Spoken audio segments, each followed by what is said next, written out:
Very good morning to all of you. So today we shall be continuing with the renin-angiotensin-aldosterone system part 2. This is a relatively a shorter session when compared to the first part. So in this session, we shall be looking into the pharmacology of angiotensin receptor blockers in terms of their mechanism of action, actions, uses, and adverse drug reactions. So after ACE inhibitors, the next important category of drugs that inhibit the RAS pathway are the angiotensin receptor blockers. So we'll see the examples. So they are losartan, which is the prototype drug of this class. The other examples are candesartan, irbesartan, valsartan, telmisartan, and olmesartan. So all these drugs, that is ARBs, they were developed as alternatives to ACE inhibitors, but now they are more popularly used than ACE inhibitors. So just remember the examples: losartan, which is the prototype drug. The others are candesartan, irbesartan, valsartan, telmisartan, and olmesartan. So we shall be looking principally at losartan and studying the pharmacology of this class in terms of losartan, and at the end we'll just look into the other drugs very briefly. So we'll look into the mechanism of action of losartan. So as the name suggests, they are all angiotensin receptor blockers. So in the previous class I had mentioned that angiotensin receptors are of two types, that is angiotensin 1 and the angiotensin 2 receptors. So these drugs, that is ARBs, they are competitive antagonists and inverse agonists at AT1 receptors. So remember, it is AT1 receptors. More selective action is on the AT1 receptors. They are antagonists as well as inverse agonists. So we have already been familiar with all these terminologies like antagonist and inverse agonist. Inverse agonist means the action will be just opposite to that of the agonist. So we'll once again rewind the actions of angiotensin 2, which we had studied in the previous class. So we had mentioned in the previous class that the actions of angiotensin 2 are mainly vasoconstriction, which leads to an increase in the BP. Then it can act on the adrenal cortex to release aldosterone, which causes more salt and water reabsorption and blood volume. On the kidney also, it can act indirectly through aldosterone, or it can act on the proximal tubule to cause salt and water reabsorption and blood volume. On chronic basis, it causes cardiac and vascular hypertrophy, remodeling, and apoptosis. So these are the actions of the angiotensin 2. Now, what will be the actions of the losartan and the other ARBs? They will be the opposite, because these are antagonists and inverse agonists. So you will have a vasodilatation and a fall in BP with the use of ARBs. You will have a decrease in the salt and water reabsorption, that is blood volume will fall. Also on the kidney also there will be less salt and water reabsorption. So all the actions that you have studied under angiotensin 2, they will be inhibited or antagonized, and you'll have the opposite action because it is also an inverse agonist. Okay, that is the actions of ARBs. Now, the pharmacokinetics of losartan, it has got good oral absorption and it is not affected by food. That is, the absorption is not affected by food. However, the oral bioavailability is low. This is because of its high first pass metabolism. So though it is absorbed very well, it is having a low oral bioavailability because it is having a high first pass metabolism in the liver. It is metabolized in the liver to active metabolite. You can see the name of the active metabolite is E3174, and this is a very more potent competitive antagonist on the AT1 receptor. So the action of losartan is mainly because of the losartan and as well as its active metabolite E3174, which happens to be a more potent competitive antagonist on AT1 receptor. It is excreted in the urine. The T-half of losartan as such is 2 hours, but because of its active metabolite, the T-half goes up to 6 to 9 hours. Now let us look at the adverse drug reactions. So we only have a few ADRs to mention. So these are hypotension, hyperkalemia, angioedema, headache, dizziness, nausea, bowel upset can be occasionally occurring, and it is teratogenic and it has to be contraindicated in pregnancy.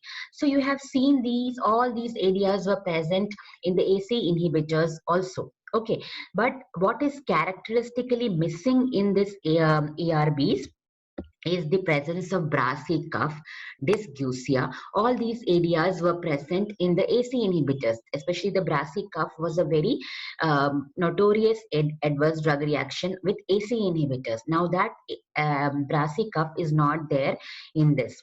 Also, dysgeusia you are not seeing mentioned here. So these areas are not present in ARBs, and hence they are having comparatively a upper hand while you above the AC inhibitors because of the less number of areas. The other areas are similar to that of AC inhibitors, that is hypotension, hyperkalemia, angioedema, headache, and the teratogenicity.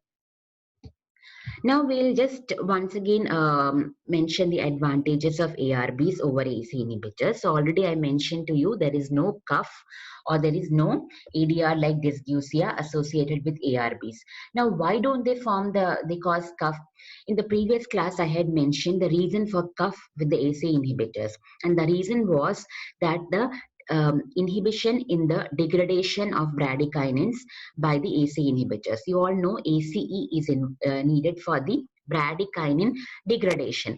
Now, when the ACE inhibitors are used, this ACE is inhibited and hence the bradykinin is not degraded. A higher levels of bradykinin thus present in the body is responsible for the cough. Now, these ARBs have nothing to do with the ACE inhibition, and hence they have no connection. There is no association with the bradykinin degradation, and hence there is no incidence of cough with their use. Okay, that is the reason why there is no cough with the ARBs. Then other areas like dysgeusia is very less seen with ARBs.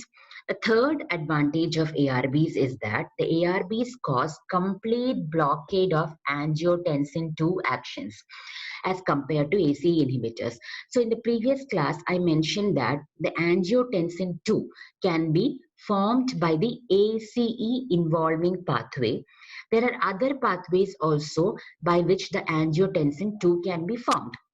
Now, the ACE inhibitors will only be inhibiting the ACE enzyme, and hence only the pathway, the ACE related pathway involved in the angiotensin II production will be blocked by the ACE inhibitors. However, the angiotensin which can be formed by the other pathways is still active, and we will still have some amount of angiotensin II that is there in the body when we are using ACE inhibitors. However, when we are using an angiotensin receptor blocker, the receptor of the angiotensin II, the receptor through which the angiotensin II acts, is blocked. So irrespective of from where the angiotensin II is formed, the receptor is blocked, so it cannot act. Okay, that is the idea. ACE inhibitors, they will only decrease the production of the angiotensin II through the ACE involved pathway. The other angiotensin II, which is formed by other pathways, will be formed, and they will be acting on the receptor, and the action of angiotensin II will be occurring to some extent. However, when the receptor itself is blocked, angiotensin II, which is formed by any pathway, it cannot act. That is the reason why ARBs are having a complete blockade of angiotensin II actions when compared to ACE inhibitors. Now let us look at the uses of ARBs. The uses are the same as that we have mentioned previously in the AC inhibitors. So hypertension, they are also the first line drugs, and just like AC inhibitors, they are devoid of ADRs like postural hypotension, electrolyte imbalance, rebound hypertension on stoppage, hyperuricemia, etc., which are seen with other antihypertensive drugs. They are safe in patients with coexisting asthma, diabetes, PVD. They can also have an advantage of reversing the left ventricular hypertrophy, which is seen in hypertensives. And when you're comparing with AC inhibitors, they are more preferred for hypertension treatment because of their less adverse drug reaction. And even when a patient on AC inhibitor, he develops cough, I told you in the previous class, when a patient on ACE inhibitor develops cough, then the ACE inhibitor has to be stopped and an alternative drug has to be prescribed. So the alternative which can be prescribed in such a patient is the ARBs. So if a patient on ACE inhibitor develops cough, he can be alternatively prescribed the angiotensin receptor blocker, example losartan. Next uses are CHF. Just like the ACE inhibitor, it is also a first-line drug. It produces symptomatic relief by reducing afterload and preload. It also produces long-term benefits because of its inhibition of cardiac hypertrophy, remodeling, and apoptosis. It is also used in myocardial infarction, and the use of it can actually reduce the early and long-term mortality. It can be useful in preventing and delaying the end-stage renal disease in diabetics. So for CHF, myocardial infarction, and diabetic nephropathy, the ARBs are used.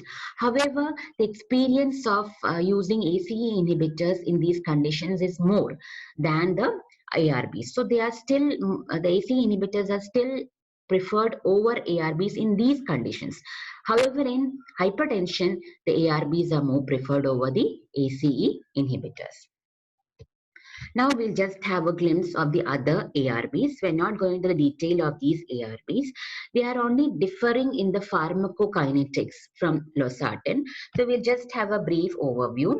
Candesartan, you can see it is one of the ARBs which is having the highest affinity for AT1 receptors as compared to all the other ARBs. Then irbesartan is having the highest oral bioavailability. Olmesartan is a prodrug which is converted to an active drug in the body. Okay, so these are some of the characteristic features of these ARBs. And the next row shows the excretion, how they are excreted. So some of them are excreted after metabolism in bile and as well as the urine, bile and by the kidney in the urine. And some of them are excreted unchanged in the bile, like valsartan and telmisartan. When you compare the T-half, all of them are relatively having a higher T-half than losartan. Valsartan is almost relatively the same T-half like losartan, 69 hours, but others are having nearly 12 hours. And you can see telmisartan, it is having the longest T-half of the ARBs, which is 24 hours.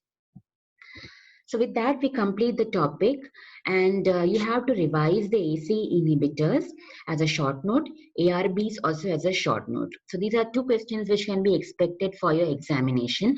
So it can be a short note on ACE inhibitors, wherein you have to write the entire thing, or they can ask you a short note on captopril or enalapril. In that case also you have to mention everything, that is mechanism of action, the actions, the uses, the ADR, and the pharmacokinetics of these individual drugs. Similarly for ARBs also, when you write a short note, you have to include all the headings that I have mentioned to you in the class now. If it's a short note on losartan or any other ARBs, then you have to write the exact same thing, that is mechanism of action, uses, ADR, and write the particular pharmacokinetics of that particular ARB which is asked in the question. Okay, so revise these topics and make your regular notes in your class notebook. Thank you all for patient hearing.